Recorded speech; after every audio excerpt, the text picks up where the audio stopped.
finally the Filipinos will get to watch the highly anticipated movie na lahat ay makaka-relate. Ito po ang How to Get Away from My Toxic Family. Patuloy pang magdating ng ating po mga bisita, ng ating po mga kaibigan sa industriya na nandito ngayong gabi para magpakita ng pagmamahal at suporta. Panoorin nyo to ng bonggang-bongga.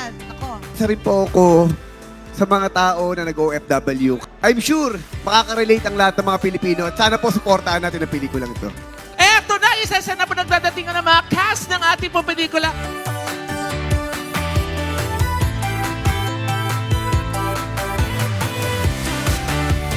Walang pusi-posisyon dito. Ang importante, maka-come up kami ng napakagandang produkto at ito nga po yun.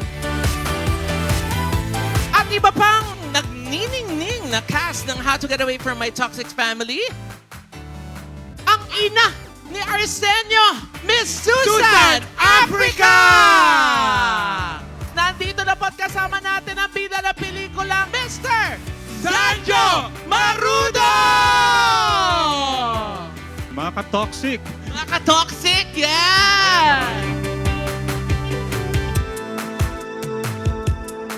Salamat po sa inyong lahat, sa oras nyo ngayon, sa pagpunta dito para supportahan po ang pelikula namin. At yun, maraming salamat sa lahat ng mga kaibigan namin, pamilya, at lahat na nandito ngayon sa premiere night ng How to Get Away from a Toxic Family. Andiyan po yung aking mother-in-law, si Miss Silvia, ang aking mami Silvia.